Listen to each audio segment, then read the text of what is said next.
ভাই রেফারি ইফতারি করার কোনো টাইম দিল না, আর সেই জন্য প্রতিপক্ষর গোলকিপার হাঁটুতে হাত দিয়ে মাটিতে শুয়ে পড়ছে, আর সেই জন্য রেফারি 5 মিনিট খেলা অফ রাখছিল।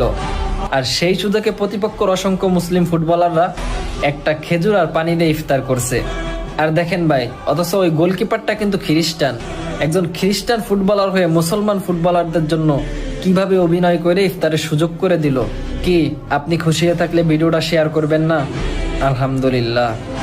ভাই রেফারি ইফতারি করার কোনো টাইম দিল না, আর সেই জন্য প্রতিপক্ষর গোলকিপার হাঁটুতে হাত দিয়ে মাটিতে শুয়ে পড়ছে, আর সেই জন্য রেফারি 5 মিনিট খেলা অফ রাখছিল।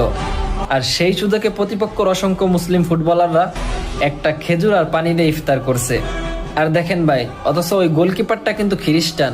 একজন খ্রিস্টান ফুটবলার হয়ে মুসলমান ফুটবলারদের জন্য কিভাবে অভিনয় করে ইফতারের সুযোগ করে দিল। কি আপনি খুশি হয়ে থাকলে ভিডিওটা শেয়ার করবেন না? আলহামদুলিল্লাহ।